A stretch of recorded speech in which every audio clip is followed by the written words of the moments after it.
6ನೇ ತರಗತಿಯ ವಿದ್ಯಾರ್ಥಿಗಳಿಗೆ ಆರ್ಕೆ ಕ್ಲಾಸ್ಗೆ ಸ್ವಾಗತ. ಈ ತರಗತಿಯಲ್ಲಿ ಕುತೂಹಲ ವಿಜ್ಞಾನದ ಘಟಕವಾದ ಭೂಮಿಯಿಂದ ಆಚೆಗೆ ಈ ಘಟಕವನ್ನ ಸಂಪೂರ್ಣವಾಗಿ ಅಧ್ಯಯನವನ್ನು ಮಾಡೋಣ. ಸ್ನೇಹಿತರೆ, ಇದುವರೆಗೆ ತಾವು ನನ್ನ ಚಾನಲ್ಗೆ ಸಬ್ಸ್ಕ್ರೈಬ್ ಆಗದಿದ್ರೆ ಸಬ್ಸ್ಕ್ರೈಬ್ ಆಗಿ, ಲೈಕ್ ಮಾಡಿ, ಫ್ರೆಂಡ್ಸ್ಗೆ ಶೇರ್ ಮಾಡಿ. ನಾನು ಮಾಡಿರ್ತಕ್ಕಂಥ 6ನೇ ತರಗತಿಯ ಎಲ್ಲ ಘಟಕಗಳ ವಿಡಿಯೋವನ್ನ ತಾವು ವೀಕ್ಷಣೆ ಮಾಡಬೇಕಾದರೆ ತಪ್ಪದೆ ಪಕ್ಕದಲ್ಲಿರ್ತಕ್ಕಂಥ ಬೆಲ್ ಐಕಾನ್ ಒತ್ತಿ. ನಿಮಗೆ ನೋಟಿಫಿಕೇಶನ್ ಆಗೋದ್ರ ಮೂಲಕ ಎಲ್ಲ ಘಟಕಗಳ ವಿಡಿಯೋಗಳು ಇರ್ತಕ್ಕಂಥದ್ದು. ಈಗ ದ್ವಿತೀಯ ಸೆಮಿಸ್ಟರ್ನ ಘಟಕವಾದ ಭೂಮಿಯಿಂದ ಆಚೆಗೆ ಈ ಘಟಕವನ್ನ ಪ್ರಾರಂಭ ಮಾಡೋಣ.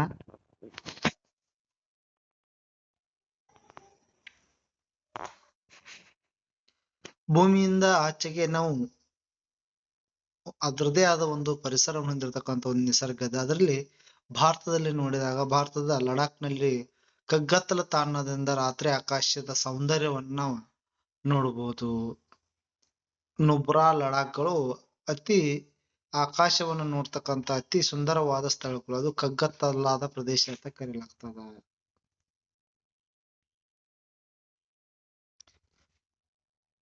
ರಾತ್ರಿ ಆಕಾಶದಲ್ಲಿ ನಾವು ಅನೇಕ ನಕ್ಷತ್ರಗಳನ್ನ ನೋಡ್ತಾವು. ಅದರಲ್ಲಿ ಕೆಲವು ನಕ್ಷತ್ರಗಳು ಪ್ರಕಾಶಮಾನವಾಗಿರ್ತಾವು, ಇನ್ನು ಕೆಲವು ನಕ್ಷತ್ರಗಳು ಮುಸ್ಕಾಗಿರ್ತಾವು. ಇನ್ನು ನಕ್ಷತ್ರಗಳು ತಮ್ಮದೇ ಆದ ಸ್ವಂತ ಬೆಳಕಂದ ಹೊಳಿತಿರ್ತಾವು.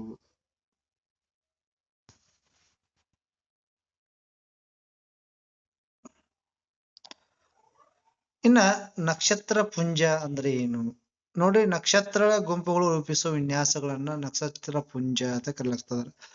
ರಾತ್ರಿ ಆಕಾಶದಲ್ಲಿ ಅಥವಾ ಆಗಸದಲ್ಲಿ ನಾವು ಅನೇಕ ರೀತಿಯ ನಕ್ಷತ್ರಗಳನ್ನು ನೋಡಬಹುದು. ಆ ನಕ್ಷತ್ರಗಳನ್ನ ಸೇರಿಸಿದಾಗ ಅವು ವಿಭಿನ್ನ ರೀತಿಯ ರಚನಾ ವಿನ್ಯಾಸವನ್ನು ಹೊಂದಿರ್ತಾವು. ಕೆಲವು ಸಿರಿಯಸ್, ಓರಿಯನ್, ವೃಷಭ, ಹೀಗೆ ಹಲವಾರು ನಕ್ಷತ್ರ ಪುಂಜಗಳಿಗೆ ನಾವು ಉದಾಹರಣೆಯನ್ನು ಕೊಡಬಹುದು.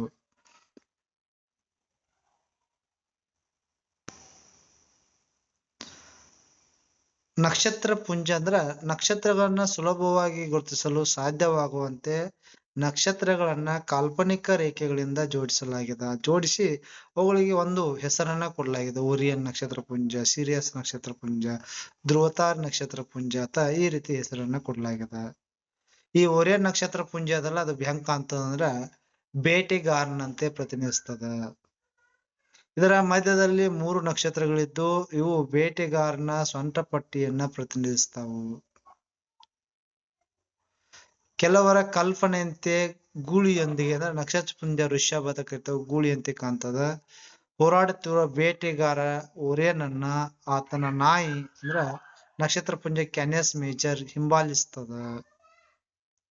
ಕ್ಯಾನಿಯಸ್ ಮೇಜರ್ ನಕ್ಷತ್ರ ಪುಂಜವು ರಾತ್ರಿ ಆಕಾಶದಲ್ಲಿ ಅತ್ಯಂತ ಪ್ರಕಾಶಮಾನವಾಗಿರ್ತಕ್ಕಂಥ ಲುಬ್ಧಕ್ ಅಂದ್ರೆ ಸಿರಿಯಸ್ ಎಂಬ ನಕ್ಷತ್ರವನ್ನು ಕಾಣಬಹುದಾಗಿದೆ.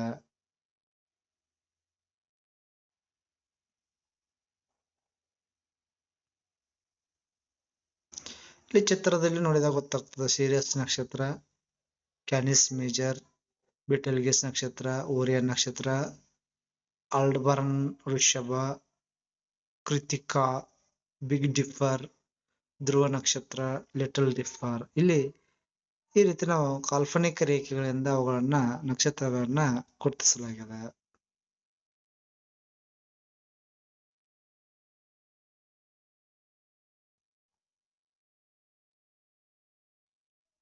ನಕ್ಷತ್ರ ಪುಂಜಗಳು ಸಾಮಾನ್ಯವಾಗಿ ನೋಡಿದಾಗ ಎರಡು ವಿಭಿನ್ನ ನಕ್ಷತ್ರಗಳ ವಿನ್ಯಾಸಗಳಾಗಿರ್ತಕ್ಕಂಥ ಬಿಗ್ ಡಿಪ್ಪರ್ ಮತ್ತು ಲಿಟಲ್ ಡಿಪ್ಪರ್ ತೋರಿಸಲಾಗಿದೆ. ಲಿಟಲ್ ಡಿಪ್ಪರ್ ಭಾಗವಾಗಿರ್ತಕ್ಕಂಥ ಧ್ರುವ ನಕ್ಷತ್ರ ಅಥವಾ ಪೊಲಾರಿಸ್ ಅನ್ನು ತೋರಿಸಲಾಗಿದೆ. ಉತ್ತರ ದಿಕ್ಕಿನಲ್ಲಿ ಧ್ರುವ ನಕ್ಷತ್ರ ಸ್ಥಿರವಾಗಿ ಕಾಣ್ತದ. ಉತ್ತರದ ಗೋಳಾರ್ಧದಲ್ಲಿ ಉತ್ತರ ದಿಕ್ಕನ್ನ ಗುರುತಿಸಲು ಸಹಾಯವನ್ನು ಮಾಡ್ತದ.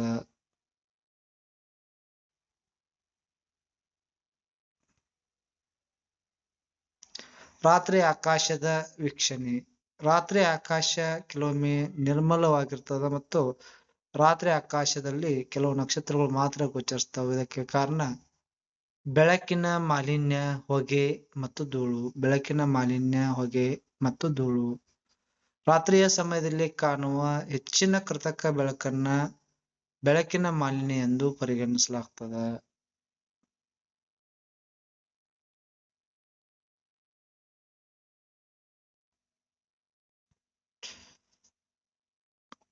ಹಳ್ಳಿಗಳಲ್ಲಿ ಅಥವಾ ಕಡಿಮೆ ವಿಸ್ತೀರ್ಣವಿರುವ ಪ್ರದೇಶಗಳಲ್ಲಿ ಬೆಳಕಿನ ಮಾಲಿನ್ಯ ಕಡಿಮೆ ಇರೋದ್ರಿಂದ ಆಕಾಶದಲ್ಲಿ ನಕ್ಷತ್ರಗಳು ಅಧಿಕ ಸಂಖ್ಯೆಯಲ್ಲಿ ನೋಡಲು ಸಾಧ್ಯವಾಗ್ತದ. ರಾತ್ರಿ ವೇಳೆ ಎಲ್ಲಾ ನಕ್ಷತ್ರಗಳು ಮತ್ತು ನಕ್ಷತ್ರ ಪುಂಜಗಳು ಭೂಮಿಯ ಮೇಲೆ ಎಲ್ಲಾ ಸ್ಥಳಗಳಿಂದ ವರ್ಷಪೂಡಿ ಗೋಚರಿಸುವುದಿಲ್ಲ. ಉದಾಹರಣೆಗೆ ಧ್ರುವ ನಕ್ಷತ್ರ ಭೂಮಿಯ ದಕ್ಷಿಣ ಧ್ರುವದಿಂದ ಗೋಚರಿಸುವುದಿಲ್ಲ.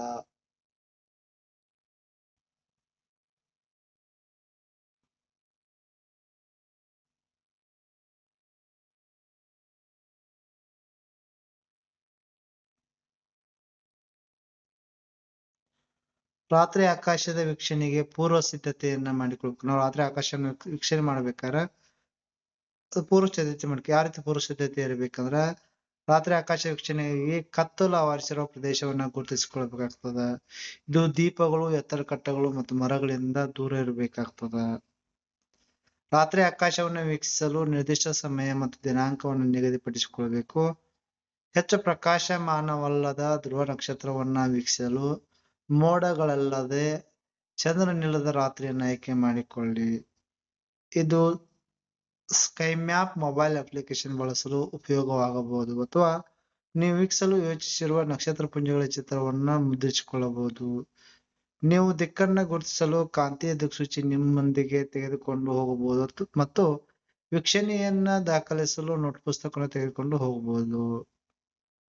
ರಾತ್ರಿ ಆಕಾಶ ವೀಕ್ಷಿಸಲು ನಿರ್ದಿಷ್ಟಪಡಿಸಿದ ಸ್ಥಳಕ್ಕೆ ನಿರ್ದಿಷ್ಟ ದಿನ ಮತ್ತು ಸಮಯದಂದು ನಿಮ್ಮ ಹಿರಿಯರ ಜೊತೆಗೆ ವೀಕ್ಷಣೆಗೆ ತೆರಳಿ. ಅಲ್ಲಿ ತಲುಪುವ ನಂತರ ನಿಮ್ಮ ಕಣ್ಣುಗಳು ಕತ್ತಲೆ ಹೊಂದಿಕೊಳ್ಳಲು ಸುಮಾರು ಅರ್ಧ ಗಂಟೆವರೆಗೆ ಕಾಯಿರಿ. ರಾತ್ರಿ ಆಕಾಶನ ಉತ್ತಮ ನೋಡಲು ಇದನ್ನು ನಿಮಗೆ ಸಹಾಯ ಮಾಡ್ತದ. ಈ ರೀತಿ ನಾವು ಪೂರ್ವ ಸಿದ್ಧತೆಯನ್ನ ಮಾಡಿಕೊಳ್ಬೇಕಾಗ್ತದ.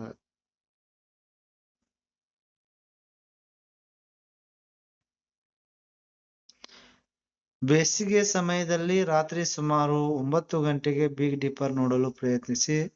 ದಿಗಂತದ ಮೇಲ್ಭಾಗದ ಉತ್ತರ ಭಾಗದಲ್ಲಿ ಬಿಗ್ ಡಿಪ್ಪರ್ ಗುರುತಿಸಿ ಮತ್ತು ವೀಕ್ಷಿಸಿ. ಬಿಗ್ ಡಿಪ್ಪರ್ ಅನ್ನ ಗುರುತಿಸಿದ ನಂತರ ಧ್ರುವ ನಕ್ಷತ್ರದ ಸ್ಥಾನವನ್ನ ಗುರುತಿಸಲು ಪ್ರಯತ್ನಿಸಿ. ಬಿಗ್ ಡಿಪ್ಪರ್ನ ತುದಿಯಲ್ಲಿರುವ 2 ನಕ್ಷತ್ರಗಳನ್ನು ನೋಡಿ. ಇದರಿಂದ ಉತ್ತರಕ್ಕೆ ಕಾಲ್ಪನಿಕವಾಗಿ ಸರಳ ರೇಖೆಯೊಂದನ್ನು ಕಲ್ಪಿಸಿಕೊಳ್ಳಿ. ಈ 2 ನಕ್ಷತ್ರಗಳ ನಡುವೆ ದೂರದ 5 ಪಟ್ಟು ದೂರದಲ್ಲಿ ಅಷ್ಟೇನು ಪ್ರಕಾಶಮಾನವಲ್ಲದ ನಕ್ಷತ್ರವೊಂದನ್ನು ಗೋಚರಿಸುತ್ತದೆ. ಅದೇ ಧ್ರುವ ನಕ್ಷತ್ರ. ನೀವು ರಾತ್ರಿ ಆಕಾಶದಲ್ಲಿ ಪ್ರಕಾಶಮಾನವಾದ ನಕ್ಷತ್ರ ಪುಂಜ ಓರಿಯನ್ ಮತ್ತು ಸಿರಿಯಸ್ ನಕ್ಷತ್ರವನ್ನ ಗುರುತಿಸಬಹುದು. ಭಾರತದಲ್ಲಿ ಓರಿಯನ್ ನಕ್ಷತ್ರ ಪುಂಜ ಡಿಸೆಂಬರ್ನಿಂದ ಏಪ್ರಿಲ್ವರೆಗೆ ಸೂರ್ಯಾಸ್ತದ ನಂತರ ಚೆನ್ನಾಗಿ ಗೋಚರಿಸುತ್ತದೆ. ಆದ್ರಿಂದ ಈ ಅವಧಿಯಲ್ಲಿ ಓರಿಯನ್ ವೀಕ್ಷಣೆಗೆ ಪ್ರಶಸ್ತವಾಗಿದೆ. ಓರಿಯನ್ ನಕ್ಷತ್ರ ಪುಂಜದ ಮಧ್ಯದ ಭಾಗದಲ್ಲಿ 3 ಪ್ರಕಾಶಮಾನವಾದ ನಕ್ಷತ್ರಗಳು ಚಿಕ್ಕದಾದ ಸರಳ ರೇಖೆಯಲ್ಲಿ ಕಂಡು ಬರ್ತಾವು. ಈ 3 ನಕ್ಷತ್ರ ಪುಂಜಗಳನ್ನ ಮೊದಲು ನಾವು ಗುರುತಿಸಬೇಕಾಗ್ತದ.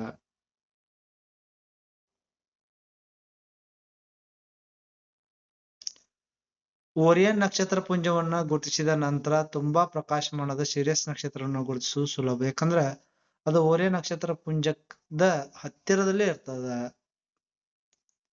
ಓರಿಯನ್ನ ಮಧ್ಯಭಾಗದಲ್ಲಿ ಇರ್ತಕ್ಕಂಥ ಈ 3 ನಕ್ಷತ್ರಗಳ ಮೂಲಕ ಹಾದು ಹೋಗುವಂತೆ ಒಂದು ರೇಖೆಯನ್ನು ಕಲ್ಪಿಸಿಕೊಳ್ಳಿ ಮತ್ತು ಆ ರೇಖೆ ಹೊಂಟ ಪೂರ್ವಕ್ಕೆ ವೀಕ್ಷಿಸಿ. ಅದು ನಿಮಗೆ ಸಿರಿಯಸ್ ನಕ್ಷತ್ರದ ಕಡೆಗೆ ನಿರ್ದೇಶಿಸುತ್ತದೆ.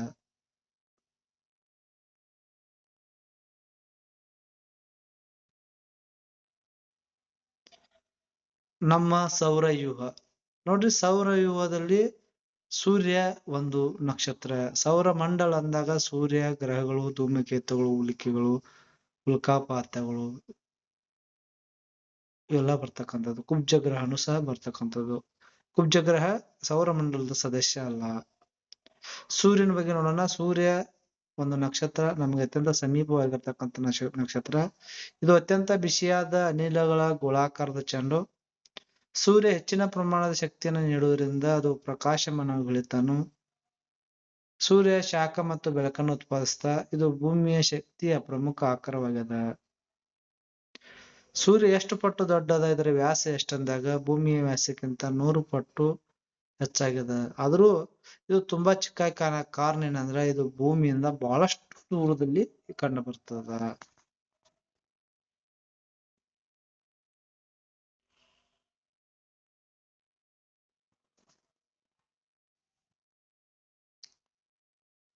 ಸೌರಮಂಡಲ ಸೂರ್ಯ ಇತರ ನಕ್ಷತ್ರಗಳಿಗಿಂತ ನಮಗೆ ಹೆಚ್ಚು ಹತ್ತಿರವಾಗಿರುವುದರಿಂದ ಅದು ನಕ್ಷತ್ರಗಳಿಗಿಂತ ದೊಡ್ಡದಾಗಿ ಕಾಣ್ತದ. ಕೆಲವು ನಕ್ಷತ್ರಗಳು ನಮ್ಮ ಸೂರ್ಯನಿಗಿಂತ ಹೆಚ್ಚು ದೊಡ್ಡದಾಗಿದ್ದರೂ ಚುಕ್ಕಿಗಳಂತೆ ಕಾಣ್ತಾವು. ಹಗಲಿನ ಸಮಯದಲ್ಲಿ ಸೂರ್ಯ ತೀವ್ರ ಪ್ರಖರತೆಯಿಂದಾಗಿ ಇತರ ನಕ್ಷತ್ರಗಳು ವೀಕ್ಷಿಸಲು ಸಾಧ್ಯವಾಗುವುದಿಲ್ಲ.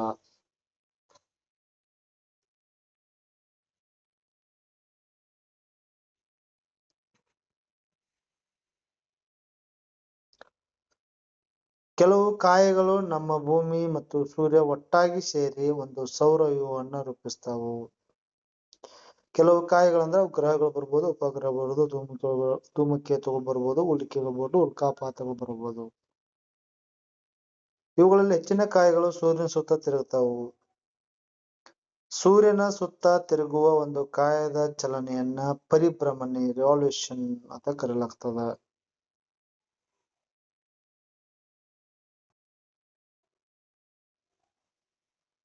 ಸೌರವ್ಯೂಹದಲ್ಲಿ ಮಾದರಿಯನ್ನು ನೋಡಿದಾಗ ಸೂರ್ಯ ಸೌರಮಂಡಲದ ಗ್ರಹಗಳನ್ನು ನೋಡಿದಾಗ ಬುಧ ಗ್ರಹ, ಶುಕ್ರ, ಭೂಮಿ, ಮಂಗಳ, ಗುರು, ಶನಿ, ಯುರೇನಸ್, ನೆಪ್ಚೂನ್. ಒಟ್ಟಾರೆಯಾಗಿ ಸೌರಮಂಡಲದ 8 ಗ್ರಹಗಳಿವೆ.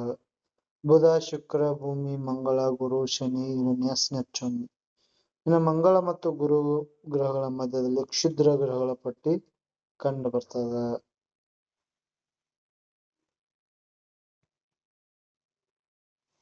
ಒಂದು ಗ್ರಹವೆಂದರೆ ದೊಡ್ಡದಾದ ಸರಿಸುಮಾರು ಗೋಳಾಕಾರದ ಸೂರ್ಯನ ಸುತ್ತ ಪರಿಭ್ರಮಿಸುವ ಕಾಯವಾಗಿದೆ. ಸೂರ್ಯನ ಸುತ್ತ ಪರಿಭ್ರಮಿಸುತ್ತಿರುವುದರಿಂದ ಭೂಮಿಯು ಒಂದು ಗ್ರಹವಾಗಿದೆ. ಭೂಮಿಯು ಒಂದು ಪರಿಭ್ರಮಣೆಯನ್ನ ಪೂರ್ಣಗೊಳಿಸಲು ಸುಮಾರು 1 ವರ್ಷ ತೆಗೆದುಕೊಳ್ತದ. ಭೂಮಿಯಂತೆ ಸೂರ್ಯನ ಸುತ್ತ ಪರಿಭ್ರಮಿಸುವ ಇತರ ಗ್ರಹಗಳದಾವು.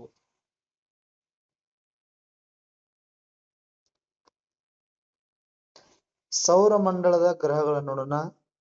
ಸೂರ್ಯನಿಂದ ಇರ್ತಕ್ಕಂಥ ಅಂತರದ ಏರಿಕೆ ಕ್ರಮದಲ್ಲಿ ನಾವು 8 ಗ್ರಹಗಳನ್ನ ಜೋಡಿಸಿದಾಗ ಆ 8 ಗ್ರಹಗಳು ಯಾವಪ್ಪ ಅಂದ್ರೆ ಬುಧ ಗ್ರಹ, ಶುಕ್ರ ಗ್ರಹ, ಭೂಮಿ, ಮಂಗಳ ಗ್ರಹ, ಗುರು ಗ್ರಹ, ಶನಿ ಗ್ರಹ, ಯುರೇನಸ್ ಗ್ರಹ, ನೆಪ್ಚೂನ್ ಗ್ರಹ.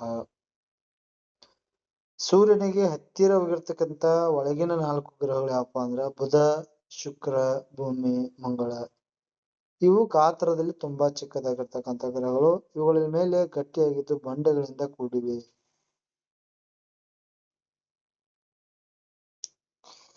ಶುಕ್ರ ಗ್ರಹದ ಬಗ್ಗೆ ನೋಡಿದಾಗ ಶುಕ್ರ ಗ್ರಹ ಸಾಮಾನ್ಯವಾಗಿ ಮುಂಜಾನೆ ಮತ್ತು ಮುಸ್ಸಂಜೆಯಲ್ಲಿ ಪ್ರಕಾಶಮಾನವಾಗಿ ಹೊಳೆಯುತ್ತದೆ ಮತ್ತು ಇದು ನಕ್ಷತ್ರವಲ್ಲದಿದ್ದರೂ ಇದನ್ನು ಸಾಮಾನ್ಯವಾಗಿ ಬೆಳಗಿನ ನಕ್ಷತ್ರ ಅಥವಾ ಸಂಜೆಯ ನಕ್ಷತ್ರ ಎಂದು ಕರೆಯಲಾಗ್ತದೆ. ಮಂಗಳ ಗ್ರಹವನ್ನ ನಾವು ಕೆಂಪಾದ ಗ್ರಹ ಅಂತ ಕರೆಯಲಾಗ್ತದೆ. ಯಾಕಂದ್ರೆ ಇದು ಕೆಂಪಗೆ ಕಾಣ್ತದ. ಮಂಗಳದ ಮಣ್ಣು ಕೆಂಪು ಬಣ್ಣದಾಗಿರುವುದರಿಂದ ಇದಕ್ಕೆ ಕಾರಣವಾಗಿದೆ.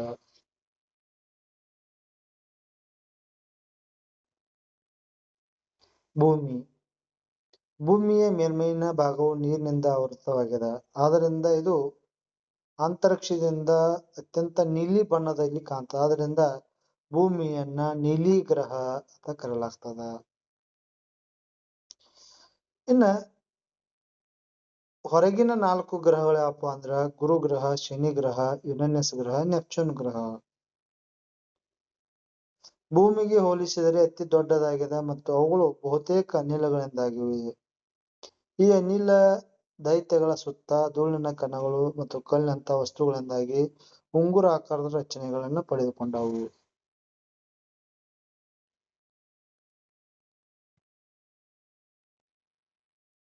ಗ್ರಹಗಳು ತಮ್ಮ ಬಹುತೇಕ ಶಕ್ತಿಯನ್ನ ಸೂರ್ಯನಿಂದ ಪಡೆದುಕೊಳ್ಳುತ್ತವೆ.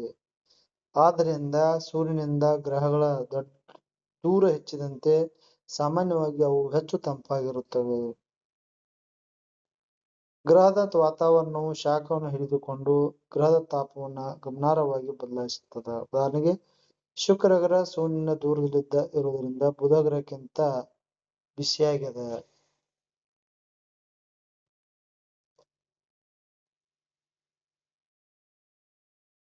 ಗ್ರಹಗಳೆಲ್ಲ ಸುಲಭವಾಗಿ ಗುರುತಿಸಬಹುದಾದ ಗ್ರಹ ಅಂದ್ರೆ ಶುಕ್ರ.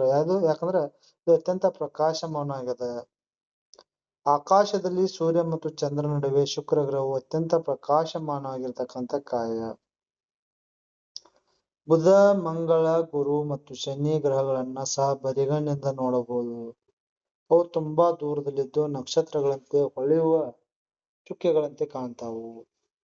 ಗ್ರಹಗಳಿಗಿಂತ ಭಿನ್ನವಾಗಿ ನಕ್ಷತ್ರಗಳು ಸಾಕಷ್ಟು ಮಿನುಗುವಂತೆ ಕಾಣುತ್ತವೆ.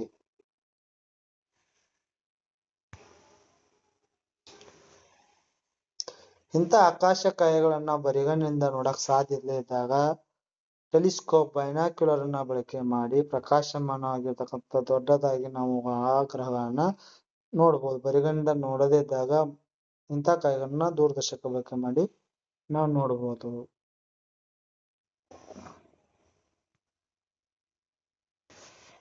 ನೈಸರ್ಗಿಕ ಉಪಗ್ರಹಗಳು. ಗ್ರಹಗಳ ಸುತ್ತ ಚಲಿಸುವ ಕಾಯಗಳನ್ನ ಸಾಮಾನ್ಯವಾಗಿ ಉಪಗ್ರಹಗಳು ಅಂತ ಕರೆಯಲಾಗ್ತದೆ. ಗ್ರಹಗಳಿಗಿಂತ ಗಾತ್ರದಲ್ಲಿ ಚಿಕ್ಕದಾಗಿರ್ತಾವು. ಇವುಗಳನ್ನ ಚಂದ್ರರು ಅಂತ ಕರಿತೀವಿ. ಚಂದ್ರರು ಗ್ರಹಗಳ ನೈಸರ್ಗಿಕ ಉಪಗ್ರಹಗಳು. ಭೂಮಿಗೆ ಒಂದು ಚಂದ್ರನಿದ್ರ ಮಂಗಳಕ್ಕೆ 2 ಚಂದ್ರಗಳದಾವು. ಗುರು, ಶನಿ, ಯುರೇನಸ್, ನೆಪ್ಟ್ಯೂನ್ ಗ್ರಹಗಳಿಗೆ ಹೆಚ್ಚಿನ ಸಂಖ್ಯೆಯ ಚಂದ್ರಗಳು ಹೊಂದಿರ್ಬೇಕು. ಚಂದ್ರ ಅಂದ್ರೆ ಒಂದು ಗ್ರಹದ ಉಪಗ್ರಹಗಳನ್ನ ಚಂದ್ರಗಳು ಅಂತ ಕರೆಯಲಾಗ್ತದೆ.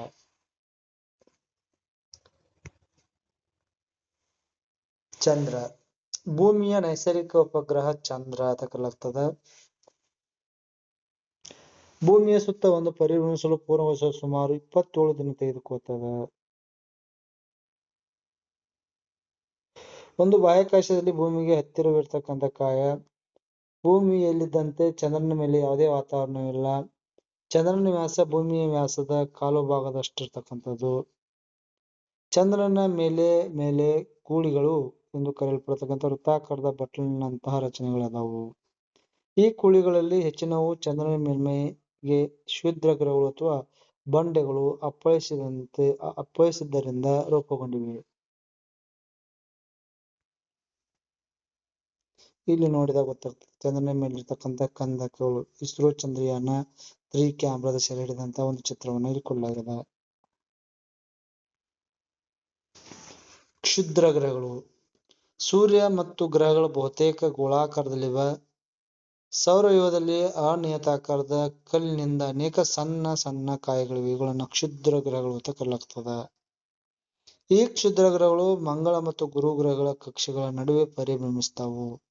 ಈ ಪ್ರದೇಶವನ್ನ ಕ್ಷುದ್ರ ಗ್ರಹದ ಪಟ್ಟಿ ಅಂತ ಕರೆಯಲಾಗ್ತದ. ಕೆಲವೊಮ್ಮೆ ಕ್ಷುದ್ರಗಳು ಭೂಮಿಯ ಸಮೀಪ ಹಾದು ಹೋಗುತ್ತಾವು.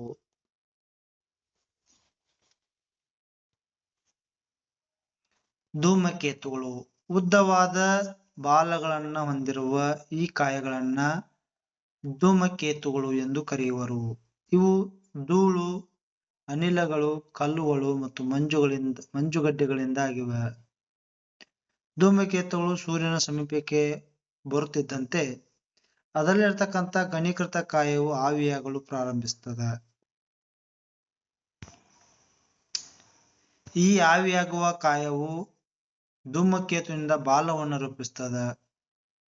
ಧೂಮಕೇತುಗಳು ಸೂರ್ಯನಿಂದ ದೂರ ಹೋಗುವಾಗ ಮೊಬ್ಬಾಗಿ ಗೋಚರಿಸುತ್ತವೆ ಮತ್ತು ಅವುಗಳನ್ನ ಬರಿಗಣ್ಣಿನಿಂದ ನೋಡಲು ಸಾಧ್ಯವಾಗುವುದಿಲ್ಲ. ಸೂರ್ಯನ ಸುತ್ತ ಪರಿಭ್ರಮಿಸುವ ಅನೇಕ ಧೂಮಕೇತುಗಳು ಕಂಡುಬಂದವು. ಈ ಧೂಮಕೇತುಗಳು ನಿಯತಕಾಲಿಕವಾಗಿ ಸೂರ್ಯನ ಸಮೀಪಕ್ಕೆ ಬರ್ತಾವು. ಆದಾಗ್ಯೂ ಸೌರವ್ಯೂಹದಿಂದ ತಪ್ಪಿಸಿಕೊಂಡು ಹೊರಹೋಗುವ ಕೆಲವು ಧೂಮಕೇತುಗಳಿವೆ. ಇನ್ನು ಕೆಲವು ಧೂಮಕೇತುಗಳು ಸೂರ್ಯನ ಅಥವಾ ಇತರ ಗ್ರಹಗಳನ್ನು ಸಮೀಪಿಸಿದಾಗ ಛಿದ್ರವಾಗಿ ಅವುಗಳ ಮೇಲೆ ಬೀಳುತ್ತವೆ. ಸೂರ್ಯ, 8 ಗ್ರಹಗಳು, ಉಪಗ್ರಹಗಳು ಮತ್ತು ಅನೇಕ ಚಿಕ್ಕ ಕಾಯಗಳಾದ ಕ್ಷುದ್ರ ಗ್ರಹಗಳು, ಉಪಗ್ರಹಗಳು ಒಟ್ಟಾಗಿ ಸೌರವ್ಯೂಹವನ್ನ ರೂಪಿಸ್ತಾವು.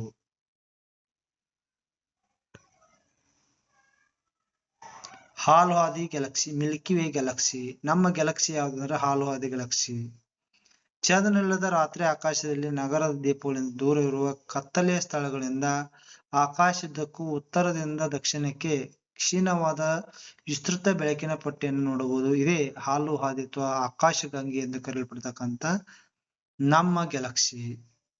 ಗ್ಯಾಲಕ್ಸಿ ಮಿಲಿಯನ್ಗಳಿಂದ ಬಿಲಿಯನ್ಗಳಷ್ಟು ನಕ್ಷತ್ರಗಳನ್ನು ಹೊಂದಿದ ನಮ್ಮ ಸೌರವ್ಯೂಹ ಹಾಲುಹಾದಿ ಗ್ಯಾಲಕ್ಸಿಯ ಒಂದು ಭಾಗವಾಗಿರ್ತಕ್ಕಂಥದ್ದು. ಈ ಹಾಲುಹಾದಿ ಗ್ಯಾಲಕ್ಸಿಯನ್ನ ಸುಳ್ಳಿ ಗ್ಯಾಲಕ್ಸಿ ಅಂತಾನೂ ಕರೆಯಲಾಗ್ತದ.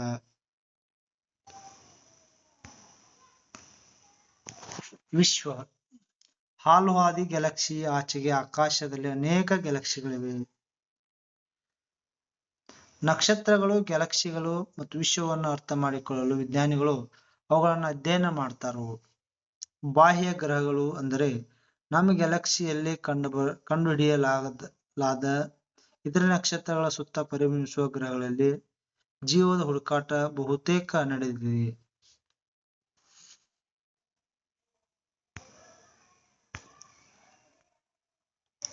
ಇಷ್ಟು ಈ ಘಟಕಕ್ಕೆ ಸಂಬಂಧಿಸಿರ್ತಕ್ಕಂಥ ಸಂಪೂರ್ಣವಾದ ನೋಟ್ಸ್. ವಿದ್ಯಾರ್ಥಿಗಳಿಗೆ ಏನಾದರೂ ಗೊಂದಲವಿದ್ದರೆ ನನ್ನ ಚಾನಲ್ಗೆ ಶೇರ್ ಮಾಡಿ, ಕಮೆಂಟ್ ಮಾಡಿ ಅಂತ ಹೇಳ್ತಾ